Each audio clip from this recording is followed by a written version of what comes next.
Good morning student. हमने इससे पहले रिकम्बिनेंट डीएनए टेक्नोलॉजी या हम बोलें जेनेटिक इंजीनियरिंग के टूल्स पढ़े थे, जिसमें हमने प्लाज्मिड के बारे में पढ़ा, रिस्ट्रिक्शन एंजाइम्स के बारे में पढ़ा, हमने लाइगेज एंजाइम की बात करी और होस्ट की बात करी। तो हमें अब टूल्स पता चल गए हैं, तो उन टूल्स को कैसे कैसे अप्लाई किया जाता है to produce a recombinant protein of our desire gene. हमारे डिज़ायर जीन के हिसाब की जो प्रोटीन हमें चाहिए, जैसे मैं कहूँ कि किसी में लाइपेज एंजाइम सिंथेसाइज नहीं हो रहा है, तो उससे स्पेसिफिक जीन मैंने आइसोलेट कर ली और अब मैं उस लाइपेज एंजाइम की प्रोडक्शन करना चाह रही हूँ। तो ये वो सारी चीज़ें क्या कहलाया जाएगा, process of recombinant DNA technology. कि अब आप वो जो लाइपेज एंजाइम है उसको कैसे सिंथेसाइज करोगे, प्रोसेस क्या अप्लाई करोगे।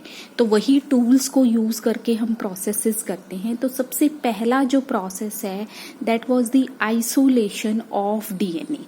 अब हमें सबसे पहला काम क्या करना है कि हमें अपनी जीन को आइडेंटिफाई करना है। तो जीन को आइडेंटिफाई करने के लिए क्या है, हमें डीएनए को निकालना पड़ेगा, सारे के सारे डीएनए को। दूसरा, हम क्या यूज करते हैं डीएनए को ट्रांसफर करने के लिए, वेक्टर्स यूज कर रहे हैं। तो एक स्पेसिफिक बैक्टीरिया या बैक्टीरियोफाज से आपको प्लाज्मिड को भी निकालना पड़ेगा, जो कैसे एक्ट करेगा एज एन वेक्टर। तो सबसे पहला जो स्टेप है that was the isolation of DNA. तो आइसोलेशन ऑफ डीएनए, अब हमें ये पहचानना है कि जो हम डीएनए सेगमेंट या डिजायर जीन है वो कहाँ से निकालना चाह रहे हैं। हम किसी एनिमल से निकालना चाह रहे हैं, किसी प्लांट से निकालना चाह रहे हैं, या किसी बैक्टीरिया से। जैसे हम लाइपेज की बात कर रहे हैं, तो लाइपेज जीन कहाँ पर प्रेजेंट होगी, ह्यूमन, तो एनिमल्स में प्रेजेंट होगी। तो जब कोई एनिमल प्रोडक्ट है तो उसके लिए क्या है, आपको अलग मेथड अपनाना पड़ेगा आइसोलेशन के लिए। अगर आप बैक्टीरिया से कर रहे हो तो बैक्टीरिया के लिए अलग मेथड अपनाना पड़ेगा, प्लांट से कर रहे हो तो प्लांट के लिए अलग अपनाना पड़ेगा। हमें पता है किसी भी सेल के अंदर कौन कौन से मॉलिक्यूल्स प्रेजेंट होते हैं, लिपिड्स प्रेजेंट होती हैं, प्रोटीन्स प्रेजेंट होती हैं, आपके आरएनएज प्रेजेंट होते हैं और डीएनए। और हमें पता है DNA is a genetic material. तो हमारी जो मेन मकसद है क्या निकालना है, डीएनए निकालना है, बाकी सारी चीजों को आपने इनएक्टिव कर देना है।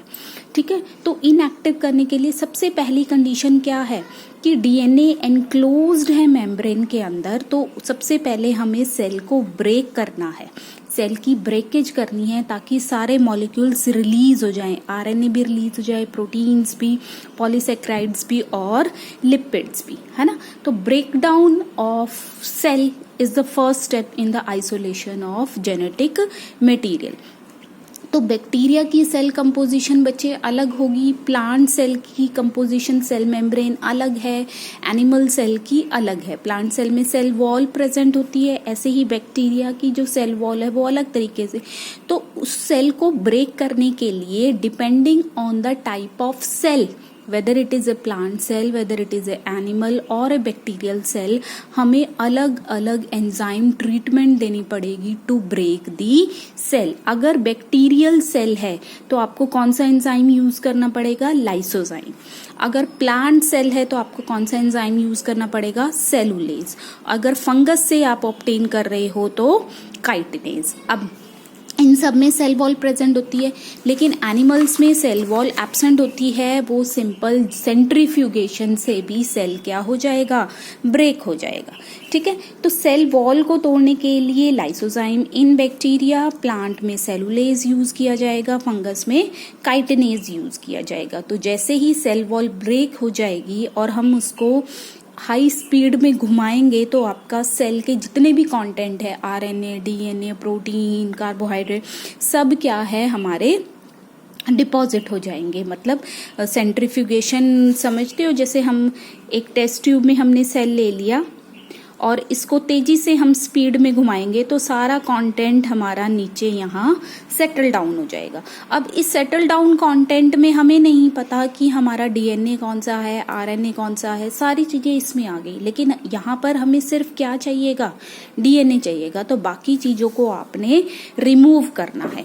तो बाकी चीजों को रिमूव करने के लिए, जैसे आरएनए को रिमूव करने के लिए राइबोन्यूक्लियेज से ट्रीटमेंट देनी पड़ेगी, मतलब उसके अंदर एक एंजाइम डालना पड़ेगा जो आरएनए को तोड़ देगा। प्रोटीन को तोड़ने के लिए प्रोटीएज, हिस्टोन्स, प्रोटीन्स वगैरह जितनी भी प्रोटीन प्रेजेंट है, तो उसको ब्रेक डाउन करने के लिए क्या डालना पड़ेगा, प्रोटीएज डालना पड़ेगा। ठीक है, तो यहाँ पर आप क्या है, अब इसके अंदर एंजाइम्स डाल दोगे जो जितने भी कंपोनेंट्स है एक्सेप्ट डीएनए सबको क्या कर देगा, ब्रेक कर देगा। राइबोन्यूक्लियेज आरएनए को ब्रेक कर देगा, प्रोटीएज प्रोटीन को ब्रेक कर देगा। तो हमारे पास सिर्फ क्या मिल जाएगा, आपको डीएनए मिल जाएगा। अब टूटी हुई चीजें भी यहीं पर प्रेजेंट है और हमारा फुली फॉर्म डीएनए भी वहीं पर प्रेजेंट है। तो अब आप यहां से इस सारे कंटेंट में से डीएनए को कैसे निकालोगे, आप इस टेस्ट ट्यूब के अंदर क्या डाल दोगे, चिल्ड इथेनॉल डाल दोगे। क्या डाल दोगे, चिल्ड इथेनॉल डाल दोगे। जैसे ही आप इथेनॉल डालते हो डीएनए इस तरीके से प्रेसिपिटेट हो जाएगा बच्चे, प्रेसिपिटेशन हो जाएगी डीएनए की, और आप इस फाइन थ्रेड को बाहर निकाल सकते हो। This fine thread milky jelly like substance is our DNA, it is a total DNA. ठीक है, ये टोटल डीएनए हमें ऑब्टेन्ड हो जाएगा पर्टिकुलर सेल से जहां से आप अपने डिजायर जीन लेना चाहते हो। तो ये 2 स्टेप में आप आइसोलेशन ऑफ जेनेटिक मटेरियल करते हो। सबसे पहला आप क्या है, सेल वॉल की ब्रेकेज करते हो। दूसरा फिर आप एंजाइम्स की ट्रीटमेंट देते हो टू किल वेरियस बायोमोलिक्यूल्स। और तीसरी चीज क्या है, आप उसके अंदर एकदम से चिल्ड इथेनॉल डाल दोगे तो आपको fine thread of DNA obtained हो जाएगा इस तरीके से। अब ये टोटल डीएनए आपको मिल गया, यहां से अब आपने अपनी डिजायर जीन लेनी है। तो डिजायर जीन लेने के लिए आपको क्या करना पड़ेगा, इस डीएनए को तोड़ना पड़ेगा।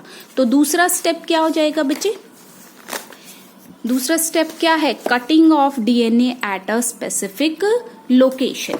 दूसरा स्टेप क्या होगा, fragmentation of DNA by restriction enzyme. Restriction enzyme की हेल्प से आप डीएनए को डिफरेंट फ्रेगमेंट्स में तोड़ दोगे। तो स्पेसिफिक रिस्ट्रिक्शन एंजाइम आपको लेना पड़ेगा। कहीं पर आप EcoR1 का यूज करोगे, कहीं पर हिंड का यूज करोगे। तो डिफरेंट रिस्ट्रिक्शन एंजाइम से डिफरेंट तरीके की आपको फ्रेगमेंट्स मिल जाएंगी। अब ये सारी चीज भी हम कहाँ कर रहे हैं, टेस्ट ट्यूब के अंदर। तो अब फ्रेगमेंट्स को आपने क्या करना है, सेपरेट करना है। Separation and isolation of desire fragment, ये हमने पढ़ा था कल ही, इलेक्ट्रोफोरेसिस। आप इलेक्ट्रिसिटी के इन्फ्लुएंस में फ्रेगमेंट जो आपको रिस्ट्रिक्शन एंजाइम की डाइजेशन से मिली है उनको आप सेपरेट कर लोगे और इल्यूशन के मेथड से उसको बाहर निकाल लोगे। आपकी डिजायर जीन आपको अवेलेबल हो जाएगी। अब आपके पास पहली चीज आपके मिल गई है, डिजायर जीन। ऐसे ही आपने आइसोलेशन ऑफ डीएनए से क्या निकाल लिया, वेक्टर निकाल लिया। ये हमारा क्या है, वेक्टर, जहां पर आपकी क्या है, एंटीबायोटिक सिलेक्टेबल मार्कर है, ORC रीजन है, और इसी के अंदर क्या है, रिकॉग्निशन साइट्स हैं आपकी, समझो EcoR1 की है। तो मेरे पास 2 चीजें अवेलेबल हो गई। कौन से स्टेप से, आइसोलेशन ऑफ डीएनए से फ्रेगमेंट्स आपने ऑब्टेन कर ली और उनको सेपरेट कर लिया, आपका डिजायर जीन आपको मिल गया। नेक्स्ट स्टेप क्या होता है, ये जरूरी नहीं आपको हमेशा ये स्टेप करना पड़े, लेकिन जब आपकी डिजायर जीन बचे बहुत थोड़े अमाउंट में, वैसे तो जैसे जितनी भी फॉरेंसिक डिपार्टमेंट्स होते हैं वो क्या कहते हैं कि एक सिंगल सेल से भी आप डीएनए को निकालोगे, बहुत थोड़े सैंपल से भी, है ना। जब 1 ड्रॉप ऑफ ब्लड में thousands lakhs of cells present होते हैं, तो वहां से आप अपना डीएनए आइसोलेट कर सकते हो। लेकिन जब आपके पास सैंपल बहुत कम अमाउंट में होता है, आपके पास श्योरिटी नहीं है कि क्या पता आप आइसोलेशन की टेक्निक अप्लाई करो और डीएनए आपको अवेलेबल हो या ना हो, है ना। तो उस केसेस में आपको क्या करना पड़ता है कि मेरे डिजायर जीन मेरे को सही रूप में मिल जाए, सही अमाउंट में मिले, कि ये सारी की सारी इधर ट्रांसफर हो जाए। क्योंकि मान लो मेरे पास बच्चे एक ही पार्ट आया, तो क्या पता हिट एंड ट्रायल मेथड में जब हम इनको ट्रांसफर कर रहे हैं, ट्रांसफॉर्मेशन करेंगे, तो क्या पता ये जीन जाए ही ना, अटैच ही ना हो। तो मेरे पास डिजायर जीन का अमाउंट क्या होना चाहिए, ज्यादा होना चाहिए। मान लो 10 होगा, तो 10 में तो क्या पता एक के चांसेस हों कि वो वेक्टर के अंदर एंटर कर जाए, है ना। तो डिजायर जीन का अमाउंट हमारे पास सफिशिएंट होना चाहिए to prevent the loss during the transfer. कि ट्रांसफर के टाइम कुछ अगर लॉस हो भी रहा है, फिर भी आपके पास रिकम्बिनेंट्स अवेलेबल होने चाहिए, है ना। तो उसके लिए डिजायर जीन का अमाउंट क्या होना चाहिए, ज्यादा होना चाहिए। तो एक टेक्निक यूज की जाती है बच्चे डिजायर जीन के अमाउंट को बढ़ाने के लिए। इसलिए टर्म क्या आ गई, amplification of gene by PCR. Amplification करते हैं हम। एम्प्लीफिकेशन मतलब अमाउंट मल्टीप्लाई कर देना इस पर्टिकुलर जो डिजायर जीन है। मान लो मेरे पास सिर्फ 2 है और मैं इसको इतना मल्टीप्लाई कर दूं कि इसका अमाउंट क्या हो जाए, 2000 हो जाए। इतना सफिशिएंट हो जाए कि ट्रांसफर के टाइम कुछ लॉस भी हो गया तो हमारे पास ये श्योरिटी जरूर रहे कि मेरे को रिकम्बिनेंट फॉर्म जरूर मिलेगी। ठीक है। तो किसी भी जीन को एम्प्लीफाई करने के प्रोसेस को हम क्या बोलते हैं, पॉलीमरेज चेन रिएक्शन। क्या बोलेंगे, पॉलीमरेज चेन रिएक्शन। ये बिल्कुल जैसे हमारा रेप्लिकेशन का प्रोसेस होता है उसी के ऊपर बेस्ड है। ठीक है। तो सबसे पहला जो पीसीआर का जो कॉन्सेप्ट था वो कॉल मूलियस ने दिया था, कॉल मूलियस इन 1970। लेकिन उस वक्त क्या प्रॉब्लम थी, जैसे हमें पता है कि डीएनए को बनाने के लिए क्या चाहिए बच्चे, डीएनए पॉलीमरेज चाहिए, है ना। तभी आपकी स्ट्रैंड सिंथेसाइज होंगी, है ना। तो डीएनए पॉलीमरेज जब हम यूज कर रहे थे, कॉल मूलियस ने ये मेथड देखा कि हम रेप्लिकेशन से किसी भी डीएनए की क्या है, एम्प्लीफिकेशन। मतलब पहले मेरे पास एक स्ट्रैंड होएगा, एक रेप्लिकेशन हो गई तो मेरे पास 2 स्ट्रैंड हो जाएंगे। अगली रेप्लिकेशन की साइकिल होएगी तो क्या होएगा, 4 स्ट्रैंड हो जाएंगे। तो हर बारी आपका क्या है, एम्प्लीफाई होता चला जा रहा है डीएनए। तो 2 साइकिल के बाद 2 रेप्लिकेशन, साइकिल का मतलब क्या है यहाँ पर, रेप्लिकेशन। 1 replication 2 replication. तो 2 रेप्लिकेशन के पास एक डीएनए से मेरे को कितनी कॉपीज मिल गई बच्चे, 4 कॉपीज उसी सेम डीएनए की, है ना। तो रेप्लिकेशन के प्रोसेस को एज ए टेक्निक यूज किया था मूलियस ने 1970s में। लेकिन उस वक्त क्या है, कोई हमारे पास बेटर टेक्नोलॉजीज अवेलेबल नहीं थी। वो क्या यूज कर रहे थे, डीएनए पॉलीमरेज एंजाइम ही यूज कर रहे थे। और हर साइकिल को परफॉर्म करने के लिए उन्हें हर बारी नया डीएनए पॉलीमरेज डालना पड़ रहा था। तो उसके लिए चांसेस ऑफ हम कहें एरर के चांसेस होने की संभावना क्या थी, बहुत ज्यादा थी। ठीक है। तो इसलिए कॉल मूलियस ने जो कॉन्सेप्ट दिया कि एम्प्लीफिकेशन का, वो बूम कब हुआ, आया कब, 1970 में। लेकिन उसकी जो बेटर एप्लीकेशन कब आई कि जब आइसोलेट किया गया डीएनए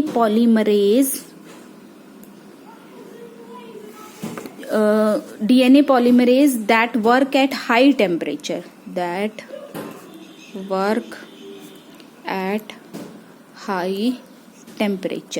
हाई टेम्परेचर में भी वो काम कर सके। तो हमें क्या चाहिए था, ऐसा DNA polymerase that is thermal stable, मतलब हाई टेम्परेचर में भी उसकी प्रॉपर्टी सेम रहे, जबकि जो नॉर्मल डीएनए पॉलीमरेज है वो हाई टेम्परेचर में काम नहीं कर पा रहा था। और आर्टिफिशियल कंडीशन में जब आप डीएनए को रेप्लिकेशन करवाओगे, अनबाइंडिंग कराओगे, तो क्या होगा, यहाँ पर आपको हीट देनी पड़ेगी, तभी ये स्ट्रैंड्स क्या हैं, as a template strand use होते हैं, नहीं तो ये वाइंड है एक दूसरे के, ये इस तरीके का स्ट्रैंड बना हुआ है। लेकिन जब आपको रेप्लिकेशन करनी है तो ये दोनों स्ट्रैंड क्या हो जाने चाहिए, अलग हो जाने चाहिए। और लैब कंडीशन में आप किसी भी डीएनए स्ट्रैंड को अलग करने के लिए क्या करना पड़ता है, हीट करना पड़ता है। तो जब आप किसी भी डीएनए को हीट कर रहे हो और तो वहां पर डीएनए पॉलीमरेज सरवाइव नहीं कर पा रहा था, वो ब्रेक हो जाएगा, डीनेचर्ड हो जाता है। वो प्रोटीन है क्योंकि ये तो प्रोटीन की तो हाई टेम्परेचर में क्या हो जाती है, डीनेचुरेशन हो जाती है। तो साइंटिस्ट के पास एक चैलेंज था कि क्यों ना ऐसा डीएनए पॉलीमरेज ढूंढा जाए जो हाई टेम्परेचर में भी सरवाइव कर सके। तो उन्हें एक टैक पॉलीमरेज मिल गया, कहां से, थर्मस एक्वेटिकस से, थर्मस एक्वेटिकस। ये हाई टेम्परेचर में भी क्या है, सरवाइव करता है। थर्मस एक्वेटिकस क्या है, बैक्टीरिया है, ठीक है। तो ये कहां पर मिलेगा, ये कौन से बैक्टीरिया हुए बच्चे जो हाई टेम्परेचर में भी सरवाइव करते, थर्मोफिलस बैक्टीरिया है ये, थर्मोफिलस बैक्टीरिया। आर्के बैक्टीरिया है जो एडवर्स कंडीशंस में रहते हैं। तो थर्मोफिलस बैक्टीरिया से उन्होंने क्या आइसोलेट करा, टैक पॉलीमरेज जो हाई टेम्परेचर में भी सरवाइव कर सकता है।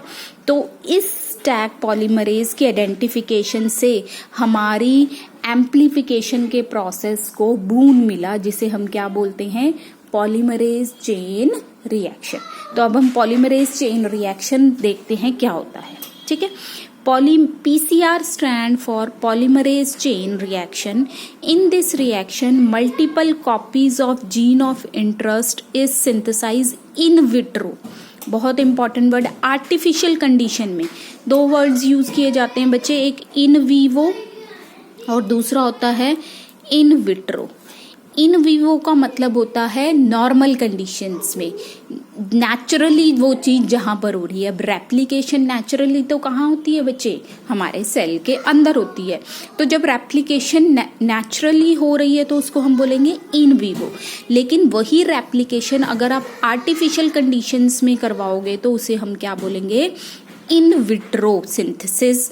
क्या हो रहा है, हमारे डिजायर जीन की सिंथेसाइज किया आपने इन विट्रो, आर्टिफिशियल कंडीशंस में। तो आर्टिफिशियल कंडीशंस में भी जब आपकी डीएनए की सिंथेसिस होगी, चीजें तो वही चाहिए, क्या चाहिए, टेम्पलेट स्ट्रैंड चाहिए, है ना। डीएनए चाहिए जो टेम्पलेट की तरह यूज किया जाएगा। तो यहाँ पर डीएनए कौन सा होगा, वो डिजायर जीन जिसको आप एम्प्लीफाई करना चाह रहे हो, जो आपने आइसोलेशन के मेथड से ऑब्टेन की है। दूसरी चीज क्या चाहिए, न्यूक्लियोटाइड्स चाहिए, एडेनिन, ग्वानिन, साइटोसिन, थाइमिन, ये सारी चीजें चाहिए, क्योंकि इन्हीं के ज्वाइनिंग से क्या बनेगा, आपका डीएनए बनेगा। आयंस और सॉल्ट चाहिए जो कंडीशंस को क्या करेंगे, स्टेबल करेंगे। और चौथी चीज जो बहुत इंपॉर्टेंट है, 2 प्राइमर्स चाहिए, क्योंकि हमें पता है डीएनए पॉलीमरेज सेल्फ सिंथेसाइज नहीं करता, वो सिर्फ एक्सटेंशन करता है किसकी, स्ट्रैंड की, प्राइमर की, by using the template strand. तो इनिशियल सिंथेसिस के लिए क्या चाहिए, प्राइमर चाहिए। ये क्या होते हैं, आरएनए न्यूक्लियोटाइड्स होते हैं, ठीक है। तो आरएनए न्यूक्लियोटाइड या हम क्या बोले, प्राइमर। अब पेयर का मतलब है 2 प्राइमर, दो प्राइमर चाहिए, क्योंकि 2 स्ट्रैंड है बच्चे। तो क्या होगा, 5:3 डायरेक्शन में ही सिंथेसिस होएगा, यहां से, है ना। तो दोनों तरफ प्राइमर अटैच होंगे, तभी आपका डीएनए डबल स्ट्रैंडेड ऑब्टेन होगा, ठीक है। तो ये क्या है, एसेंशियल कंडीशंस हैं पीसीआर की टेक्निक को कंप्लीट करने के लिए। तो यही सारी चीजें हमारे सेल में प्रेजेंट होती हैं, लेकिन जब आप आर्टिफिशियल कंडीशंस में इन चीजों को प्रोवाइड करोगे तो वो डीएनए सिंथेसिस क्या कहलाया जाएगा बच्चे, इन विट्रो, आर्टिफिशियल कंडीशन, ठीक है। तो कैसे हो रहा है ये देखो, 3 स्टेप में हमारा पीसीआर की टेक्निक कंप्लीट होती है। सबसे पहला स्टेप है denaturation of RNA, DNA. Denaturation मतलब ये जो डबल स्ट्रैंडेड डीएनए है, ये मेरा डिजायर पार्ट है जो मैं एम्पलीफाई करना चाह रही हूँ, जो मैंने आइसोलेशन के मेथड से ऑब्टेन किया है। मैंने इसको 90 डिग्री पर हीट कर दिया। 90 डिग्री पर हीट करते ही क्या है, ये दोनों स्ट्रैंड्स क्या हो जाएंगे, अलग हो जाएंगे। ठीक है, फिर मैंने उसी में क्या डाल रखी हैं, सारी चीजें प्रोवाइड कर रखी हैं। तो मैंने क्या प्रोवाइड कर रखा है, प्राइमर। 2 प्राइमर्स मैंने दे रखे हैं। तो दोनों प्राइमर्स क्या हैं, अब जैसे ही आपने हीट किया तो क्या होगा, अगले स्टेप में आप थोड़ा सा टेम्परेचर डाउन ले आओगे। डाउन कितना, अप्रोक्सीमेट 60 के आसपास आपका टेम्परेचर आ जाएगा। पहले आपने हीट किया 90 डिग्री पर, तो आपकी डीनेचुरेशन, 2 स्ट्रैंड्स क्या हो गए, अलग अलग हो गए। अगले स्टेप में आपने टेम्परेचर अबाउट 60 डिग्री सेल्सियस कर दिया, और तब जैसे ही टेम्परेचर डाउन आ जाएगा बच्चे, तो 2 प्राइमर्स जो प्रेजेंट है वो दोनों स्ट्रैंड के साथ जाकर अटैच हो जाएंगे। इस अटैचमेंट को हम क्या बोलते हैं, annealing, joining of primer to the 2 strands. ठीक है, फिर नेक्स्ट आप दोबारा से टेम्परेचर अप कर दोगे कितने तक, 72 डिग्री सेल्सियस तक, और वहां पर क्या काम करेगा, टैग पॉलीमरेज काम करेगा। तो अब ये जो प्राइमर्स हैं इनको ये एक्सटेंड करता चला जाएगा। तो ये देखो, 1 कॉपी से हमें क्या मिल गई, 2 कॉपीज मिल जाएंगी। ठीक है, तो 2 कॉपी। तो पहला स्टेप क्या हुआ, unwinding of double stranded DNA to obtain the 2 strand. Second is binding of primer to the 2 strand, that is called annealing.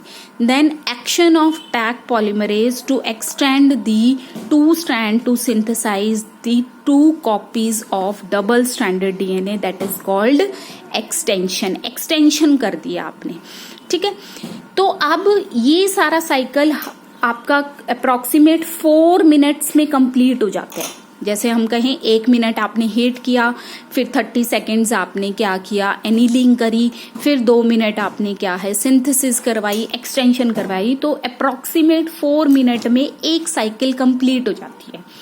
आप कितने, मान लो आपने 10 मिनट कोई साइकिल चलाया है, ठीक है, 10 मिनट ये प्रोसेस कंप्लीट करा है, तो क्या होगा, आपको कितनी मिल जाएंगी बच्चे, आपको एक स्ट्रैंड से कितने स्ट्रैंड मिल जाएंगे, 4 स्ट्रैंड मिल जाएंगे, है ना, क्योंकि 4 मिनट में हो रहा है तो 2 8 ही हुआ, 8 से थोड़ा सा ज्यादा, तो आपको क्या है 8 आपको साइकिल 4 स्ट्रैंड्स मिल जाएंगे 8 मिनट में, है ना। तो आप अपनी रिक्वायरमेंट के हिसाब से इन साइकिल्स को कितना भी चला सकते हो। जैसे आपके यहाँ पे लिखा हो ना 30 साइकिल्स, आप 30 साइकिल्स भी चला सकते हो। 30 साइकिल मतलब यहाँ को 4 से मल्टीप्लाई कर दो, इतने मिनट आपने चलानी है। ठीक है, तो आप अपनी डिजायर के हिसाब से कि आपको कितनी एम्प्लीफिकेशन करनी है, आप 10 साइकिल्स भी चला सकते हो, आप 20 साइकिल्स भी चला सकते हो। अब तो जैसे साइकिल चलाने का मतलब क्या है बच्चे, पीसीआर मशीन होती है, ऐसे मशीन है, उसमें आप अपना डिजायर जीन डाल दो। ठीक है, एक दूसरा वेल बना होता है, उसमें आप सारे न्यूक्लियोटाइड्स डाल देते हो, और इसी में क्या डाल देते हो आप, प्राइमर्स और टैग पॉलीमरेज, ये सारे यहाँ पर एक वेल बने होते हैं, उनमें डालते हैं। और यहाँ पर एक जैसे आपका रिमोट होता है, उस तरीके के वो लगे होते हैं। तो वहां पर पूछा जाता है कि आप कितनी देर की साइकिल चलाना चाहते हो, 2 साइकिल चलाना चाहते हो, 3 साइकिल, तो वहां पर आप सिर्फ नंबर फीड कर दो, आपको 10 साइकिल्स चाहिए, इतनी ही आप एम्प्लीफिकेशन करना चाहते हो। अगर आपके पास बहुत ज्यादा अमाउंट है और आपने उस डीएनए को बहुत जगह पर यूज करना है, तो आप एम्प्लीफिकेशन के प्रोसेस को बढ़ा भी सकते हो। तो आजकल तो पीसीआर मशीन की हेल्प से, या हम कहीं पॉलीमरेज चेन रिएक्शन की हेल्प से, आप थोड़े से अमाउंट ऑफ डीएनए से भी large amount of desire gene obtain कर सकते हो। तो एम्प्लीफिकेशन होने से हमारे पास क्या है, ये देखो 1 billion of copies can be made from a single strand of the DNA. तो ये हमारे पास एक बून आया था पीसीआर। कई बार क्वेश्चन आता है कि why PCR is important to the recombinant biotechnology, क्योंकि ये क्या करवा रहा है, हमारी एम्प्लीफिकेशन करवा रहा है हमारे इंटरेस्ट ऑफ जीन की। जो हमारा इंटरेस्ट है जिस जीन में, उसकी एम्प्लीफिकेशन करवा रहा है, हमारे डिजायर जीन के नंबर को बढ़ा रहा है। That can be use for the production of the protein. ठीक है, तो ये था हमारा पीसीआर की टेक्निक जो 3 स्टेप्स में कंप्लीट हो रही है, डीनेचुरेशन, एनीलिंग और एक्सटेंशन। ठीक है, तो आपने अपनी डिजायर जीन को एम्प्लीफाई कर लिया। अगला स्टेप क्या होगा बच्चे, आपके पास प्लाज्मिड अवेलेबल है, डिजायर जीन को आपने एम्प्लीफाई कर दिया, आप इन दोनों को क्या कर दोगे, लाइगेज के एक्शन से ज्वाइन करा लोगे। अब आपके पास रिकम्बिनेंट फॉर्म आ गई। ये मेरे पास रिकम्बिनेंट वेक्टर ऑब्टेन हो गया। तो रिकम्बिनेंट वेक्टर जब ऑब्टेन हो जाएगा, अब आप उस रिकम्बिनेंट वेक्टर को डिजायर होस्ट में ट्रांसफर करोगे। अब वो डिजायर होस्ट आपका प्लांट भी हो सकता है, आपका एनिमल भी हो सकता है, आपका बैक्टीरिया भी हो सकता है ना। जैसे हमने बैक्टीरिया में ट्रांसफर करने के लिए क्या है, डाइवेलेंट कैटाइन से उसकी ट्रीटमेंट करवाई थी, है ना। बायोलिस्टिक गन मेथड हमने किया था, माइक्रो इंजेक्शंस किए। तो वो डिफरेंट मेथड्स हैं डिपेंडिंग अपॉन दी होस्ट की किस तरह का होस्ट आप यूज करना चाह रहे हो, उसके बेसिस पर आप मेथड अप्लाई कर सकते हो to transfer the recombinant vector into the host. ठीक है, अब आपने होस्ट में वो ट्रांसफर कर दी जीन। अब होस्ट क्या है, उसकी एक्सप्रेशन करेगा, अपने डीएनए के साथ उसकी रेप्लिकेशन करवाएगा, तो वो डिजायर जीन एक्सप्रेस होने लग जाएगी, एक पर्टिकुलर प्रोडक्ट सिंथेसाइज होने लग जाएगा। अब उस प्रोडक्ट को देखने के लिए क्या करोगे आप, उस होस्ट को, चाहे वो बैक्टीरिया का सेल है, चाहे वो प्लांट का सेल है या एनिमल सेल है, आप उस होस्ट सेल को ग्रो कराओगे, कल्चर कराओगे, है ना। कल्चरिंग कराओगे इन अ न्यूट्रिएंट मीडियम। पहले आप थोड़े लेवल पर देखोगे, स्मॉल स्केल पर देखोगे। अगर आपका डिजायर प्रोडक्ट आ रहा है तो आप उस होस्ट को लार्ज लेवल पर भी ग्रो कराना शुरू कर दोगे, क्योंकि आपको वो प्रोडक्ट बाहर निकालना है, आपने कॉमर्शियल प्रोडक्शन करनी है, उसको बाजार में बेचना है। जैसे आपकी जितनी भी एंटीबायोटिक्स हैं वो ऐसे ही बन रही हैं बच्चे। ठीक है, तो आपने होस्ट सेल को कल्चर करना है। तो होस्ट सेल की कल्चरिंग के लिए हम क्या यूज करते हैं, लार्ज स्केल की बात है यहाँ पर, बायोरिएक्टर्स करते हैं। तो बायोरिएक्टर मतलब कल्चरिंग करने के लिए भी कुछ कंडीशंस होती हैं। और जब आपने उसको कल्चर कर लिया, अब जब सेल ग्रो कर रहा है तो उसके अंदर और उसकी अपनी प्रोटीन्स भी होंगी, उसकी अपनी लिपिड्स भी होंगे, लेकिन आपको सिर्फ कौन सी चाहिए, वो वाली प्रोटीन चाहिए जिसकी जीन आपने उस होस्ट में डाली है ना। तो आपने बाकी सारी चीजों को हटा देना है, सिर्फ उस प्रोडक्ट को निकालना है ना। सफाई करनी है, सिर्फ साफ चीज ही चाहिए आपको। तो उस प्रोसेस को आप क्या बोलते हैं, डाउनस्ट्रीम प्रोसेसिंग। तो ये दोनों टॉपिक्स हम नेक्स्ट लेक्चर में करेंगे, bioreactors and downstream processing. Thank you.